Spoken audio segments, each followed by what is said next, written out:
it is a really cool way to experience a familiar place or to get out and explore a new place. Like it's just the speed at which you're moving. You're moving faster than walking, so you get to see a lot, but you're not driving, so you're going slow enough that you can take some stuff in too. So for me, it's right in that sweet spot. As you can see, our format is a little different as the world is a little different right now. But thank you for joining us. I have my co-host, as always, Sam Knight with the Richmond EXPERIENCE. Thanks for joining. Okay. And then we have Matt with Riverside Outfitters and Max, who's also with Riverside Outfitters, but he's helping head up the cycling program there. So Hey, guys. Starting with Matt, if you just want to tell people that don't know about Riverside Outfitters, what it is and what you do. Sure. Riverside Outfitters is an outdoor recreation company. It's located in Stratford Hills, which is over on the south side of the city by Pony Pasture. And we do basically everything from boat rentals like canoe, kayak, paddleboard rentals, guided boating outings like whitewater rafting, kayaking, paddleboarding, all of those things guided as well. Summer camps for kids, after school camps, during the school year. Not a whole lot of that going on right now, unfortunately. But that's kind of the full scope of what we do here. And then most recently, we've added in a cycling program. Max, our true Renaissance man, is running that program, and he can tell you more about it. It's really just kind of Riverside Outfitters folding into our business, much of what Max was doing already, and trying to kind of help each other out, in terms of what the strength that we bring and the product that Max already had. So maybe Max can tell you more about that. Yeah, definitely.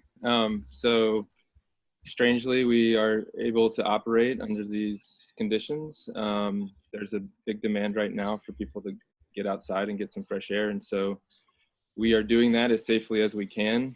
We have an open air service desk where we check in repairs, which is one of our main offerings. We also do rentals and sales of refurbished bicycles. We were also planning to launch a pretty comprehensive tour program, which obviously is on pause right now.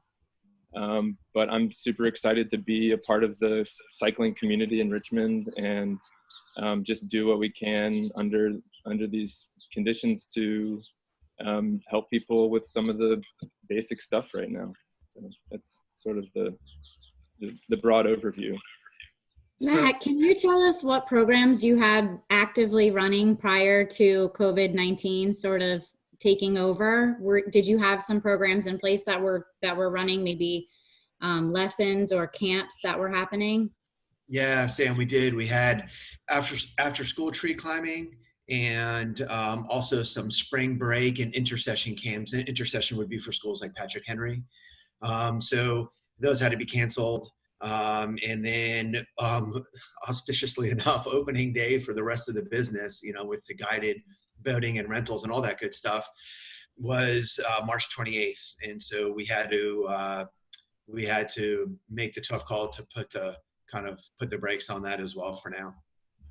So the only thing that we are currently doing is delivering firewood, and then Max's cycling program. And we feel very fortunate to have Max's cycling program up and running, because it's, not like it's gonna save the business. Like, we're still in line for loans like everybody else, and we still had to go through layoffs like everybody else.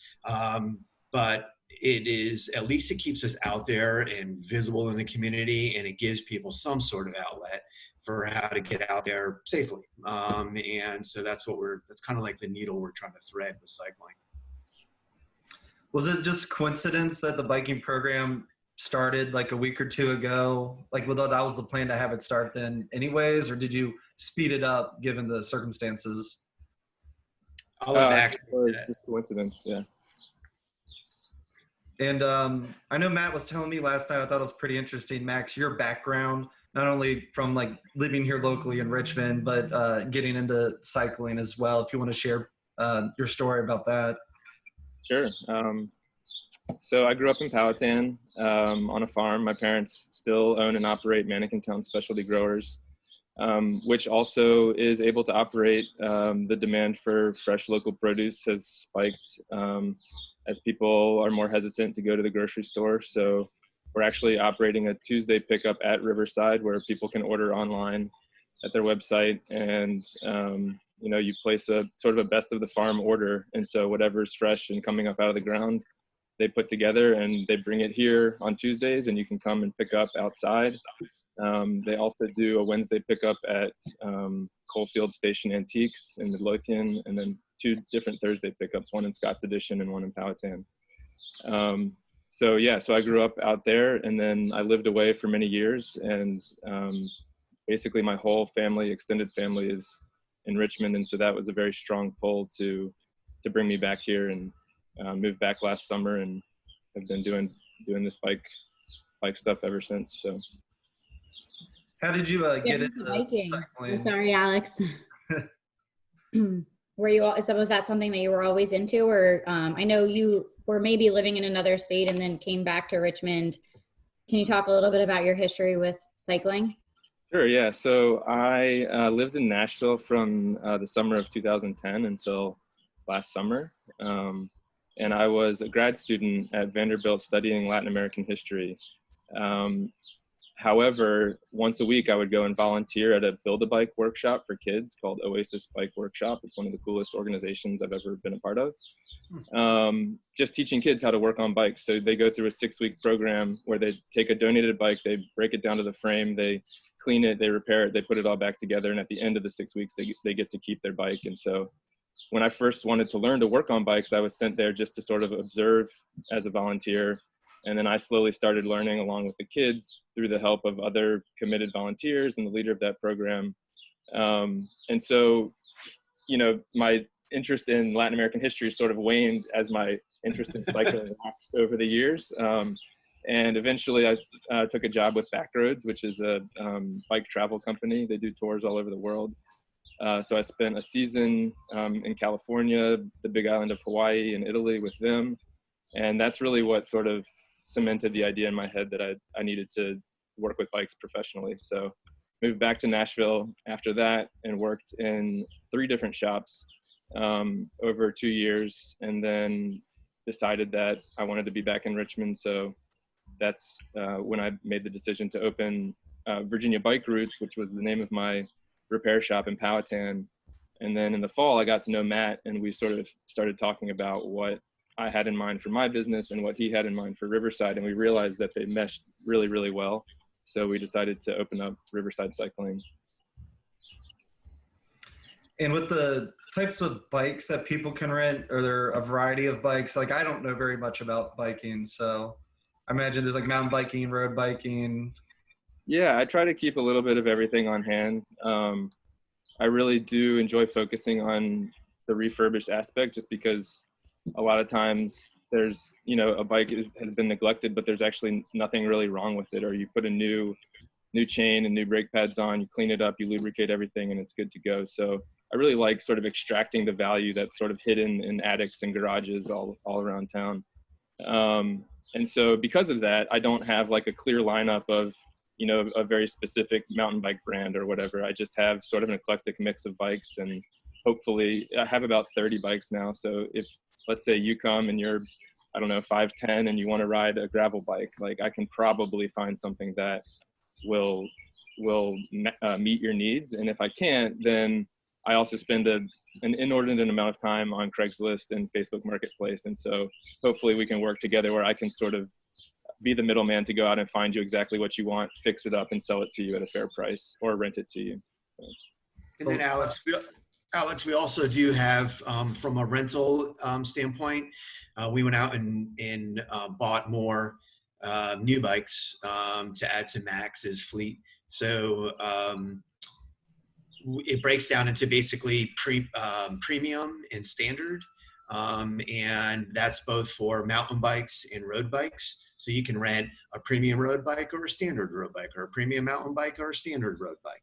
And there are different prices associated with that. But I mean, the bikes are really nice. They're actually, I'm a little jealous. They're nicer than the bike I ride, but I'm trying to contain my envy.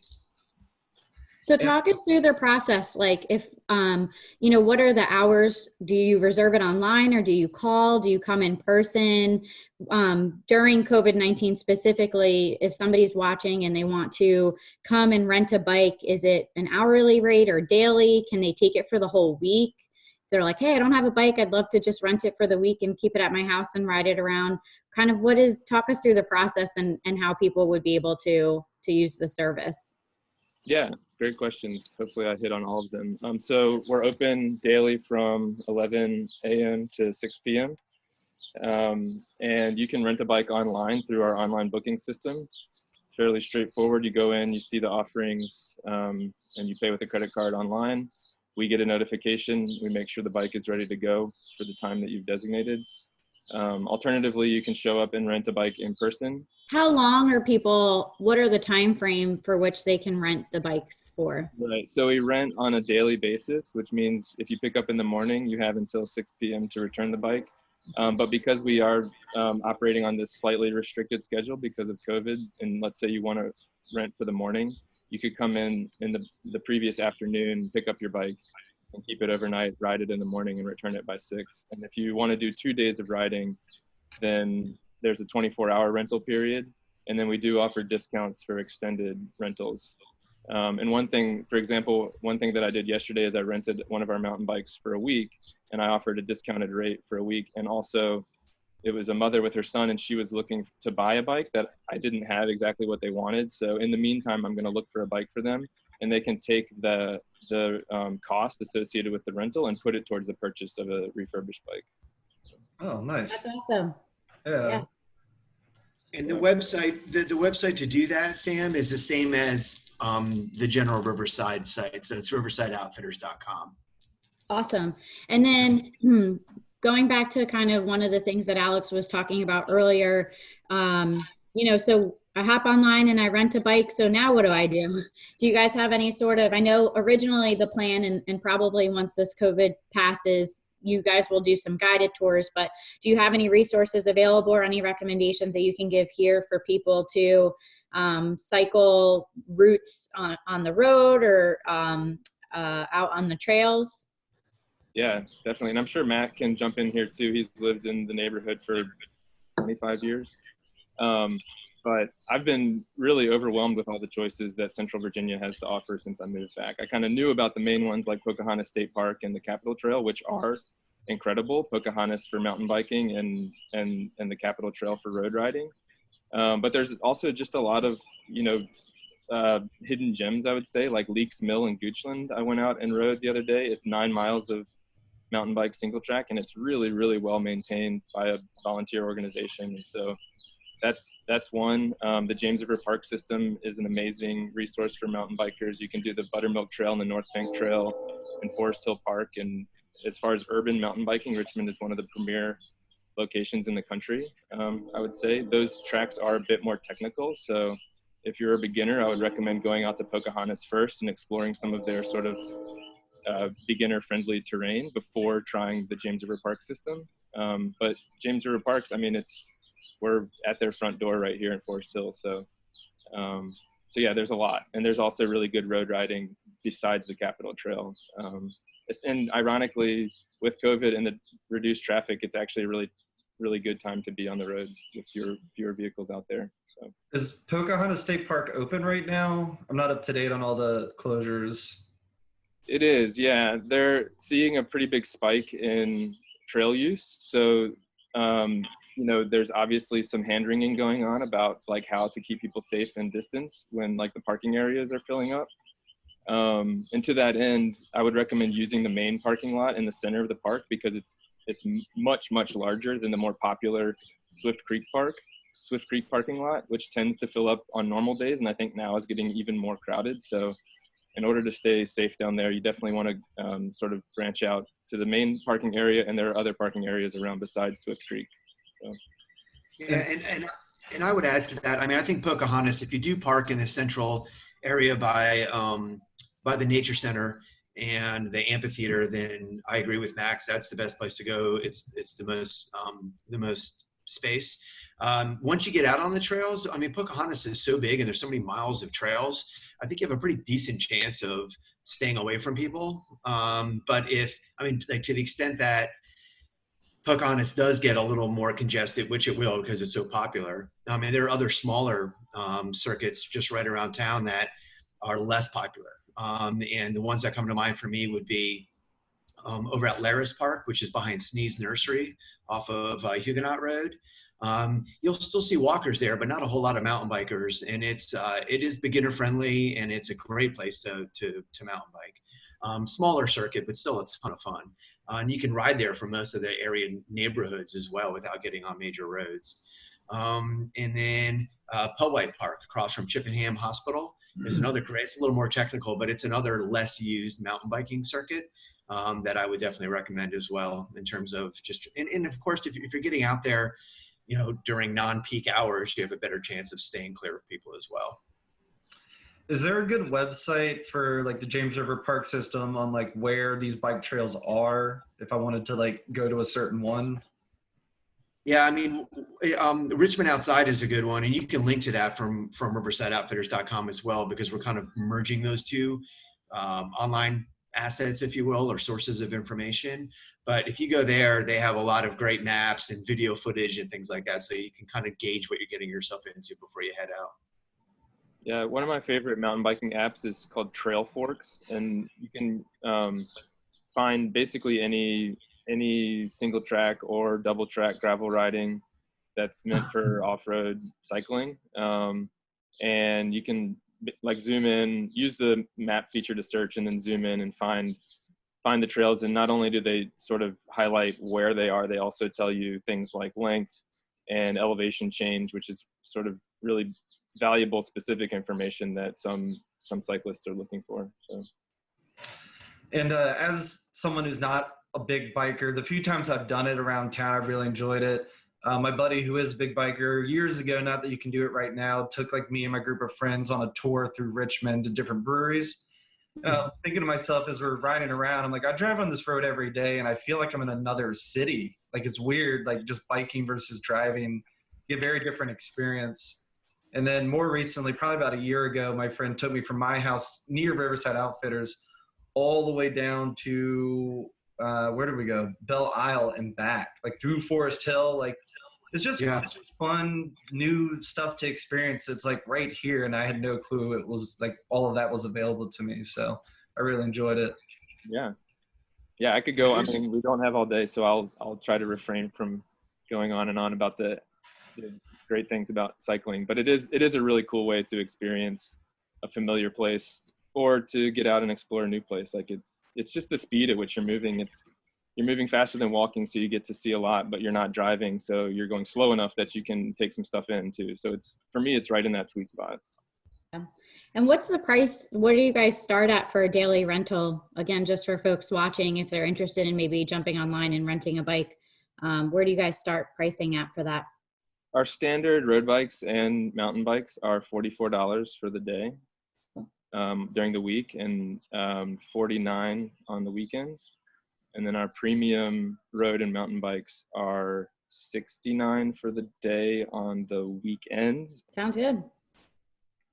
I think that's all we have. I think that's really great information. We're excited to share about it. And, hopefully you guys can keep us posted as this COVID passes over. And I'm sure you guys are eager to also get back on the river and get those programs jump started. I know you had mentioned you had laid off some guides or, had some layoffs. So, hopefully you'll be able to recover those folks and get back out there sooner than later. I appreciate it. And that's a nice reference to Passover. I think today maybe Passover, part of the Passover celebration in the Jewish tradition. So well done, Sam. Thanks. And, Max, for your family's farm and the produce kit, what's the website again? It's just mannequintown.com, which is MANNIKINTOWNE.com. And they deliver to Riverside Outfitters. They do a weekly pickup at Riverside, and then the one in Scott's Addition is on Thursdays at People's Pie, and the other one on Thursday is at a property called Huguenot Springs, which is just into the Powhatan into Powhatan County, like right by 288. Well, I'm excited to hear that, because Riverside Outfitters is like a minute drive from my house. So I'm definitely going to hop on after this and check it out.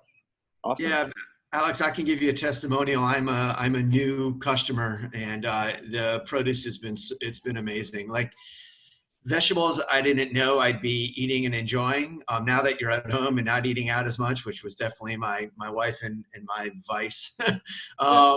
Doing a lot more cooking at home, and so having fresh vegetables like beets. Who the heck ever thought about the different ways you can eat beets? But I've been really enjoying it. So Yeah. Awesome. Well, thank you to everybody for your time, sharing that information.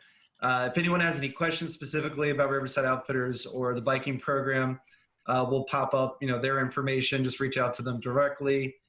And thank you again. Stay safe, and hope to talk to you guys later. yeah, thanks a lot, guys. It's great seeing y'all. Bye, guys. Take care. Thanks for listening. Why Richmond is Awesome podcast is hosted by Sean and Sam Knipe of the Richmond EXPERIENCE and Lauren and Alex Glazer of the Glazer Group Realtors. It is produced and edited by Miles Agee Productions. Our theme song is RVA All Day by No BS Brass Band. Please rate us and leave a review on iTunes or wherever you listen to podcasts. And follow us at whyrichmondisawesome.com and on Instagram at The Richmond EXPERIENCE and at Why Richmond is Awesome.